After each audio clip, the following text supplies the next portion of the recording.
Good morning. I'm just going to show you how to roll out a slab of clay because I realise I've been saying, oh yeah, just roll out a slab of clay. Here's one I've done earlier, but I haven't really shown you how to do it. And there's a couple of little things you could do to make it a bit easier for you. Okay, so again, we're just going to use stuff that we're finding around the house. So here's my bag of clay, well, my half a bag of clay. I'm just going to show you a really easy way to actually get like a slice of clay out of the bag, okay? So let me come a bit closer and show you. So normally, oh, I don't know where mine's gone now, I haven't got it. But normally we would use what we call a cutting wire, which is just like a piece of wire strung between two bits of wood. But if you haven't got like a proper, potter's cutting wire, you can just use a bit of string. And I just found a couple of old bits of snapped off doweling, but you don't even need the bits of wood at the end. You can just wrap it around your fingers. You need a tight kind of thing like that. And I'm just going to show you, can you see? So I'm kind of measuring down about that much. Can you see? I'm just pulling it towards me. Oh, it wants to come off the table, pulling it towards me like that. So I haven't used that one, so that worked fine. It's just a bit of string. And then what you've got is sort of it's all, it's somewhere near getting flat already, isn't it? Because really what you want to do when rolling out a slab is you don't really want to start with a ball of clay, and then try and get a flat slab. It just makes life difficult, and we're trying to make life easy. The sun's in my eyes, look at that. At least it's sunny there, I can't complain, can I? So once you've cut your it's still in my eyes, look at that, everywhere I go, hello.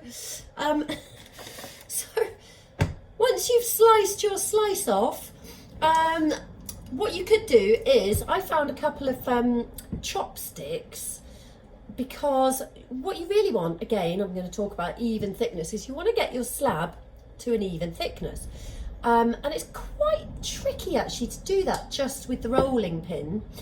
So normally I would use I buy strips of wood that are varying different thicknesses for me to use as like a guide. But I was thinking chopsticks probably be fine. I reckon that's probably about the right thickness for loads of things. I don't know what that is.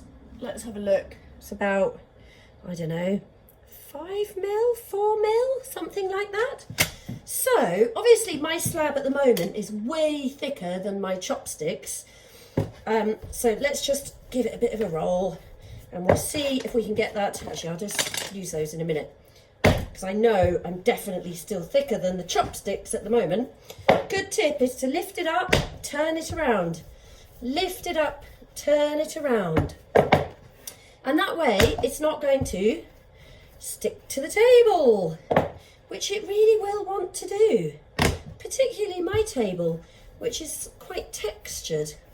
But also if you roll in two different directions, this is going way too long, so I'm going to cut that bit off and divide it into half so I can show you a bit easier. So now we're getting somewhere near the thickness of the chopsticks. Can you see if I put it there? It's a little bit higher, so I'm going to put the chopsticks there. And now you see, I know, oh, it's quite hard work, that I can kind of roll like that, and I'm not using the chopsticks as like a guide. Oh God, it's really sticking. Can you see that? Really sticking. That's because my table's getting damp.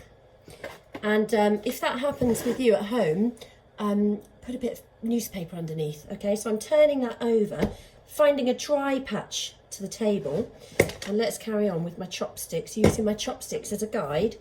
So now I can really press down onto the chopsticks. You see, I'm just moving them along a bit because they're not quite long enough, to do the full length.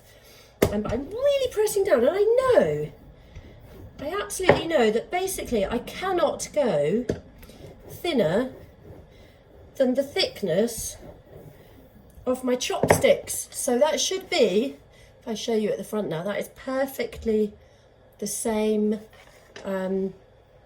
thickness as the chopsticks. So I'm carefully, can you see how I'm lifting up my clay carefully off the table, okay, using big hands, spread out.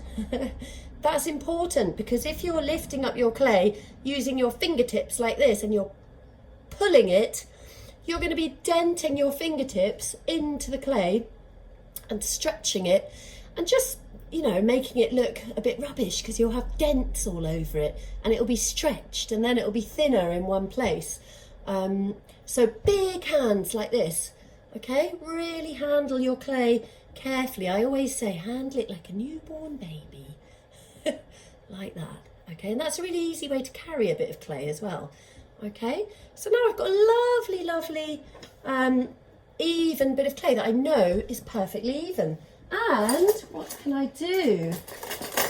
You can then get your credit card, or an old one, and you can sort of, because I'll just show you, because my table has picked up quite a lot of texture, can you see? And whatever surface you're using might be doing the same thing, you know.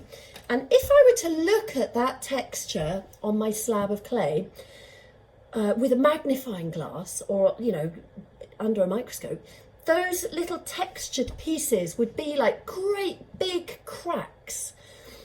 So if you imagine that if you left them like that and then you try and curve that bit of clay over a surface, which is what I'm going to show you just now, that all those miniature little cracks will want to sort of open up even more.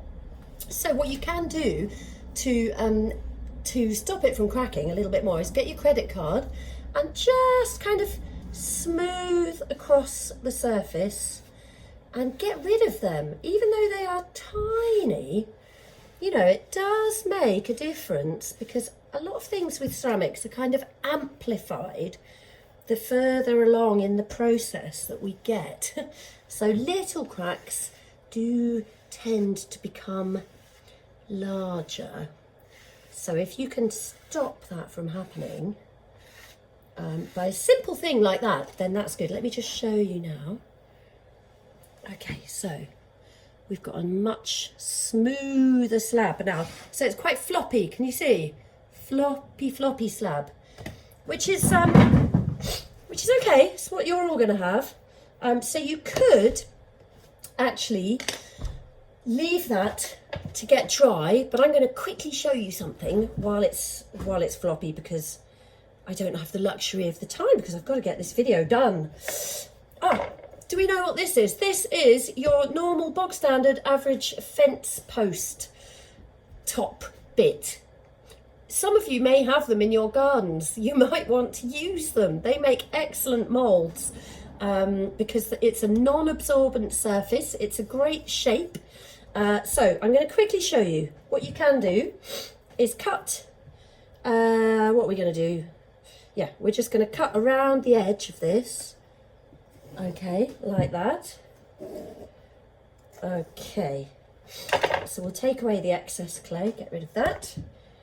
Oops, that nearly wanted to stick. So now I've got my fence post, I've got my piece of clay, and what you can do is you can line up your piece of clay on the top of your fence post and press it down, okay?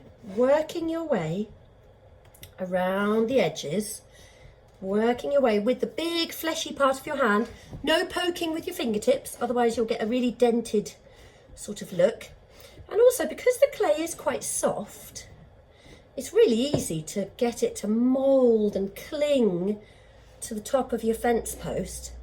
And also I'm kind of able to sort of thin the edges a little bit, can you see? So that's really clinging on nicely to the fence post.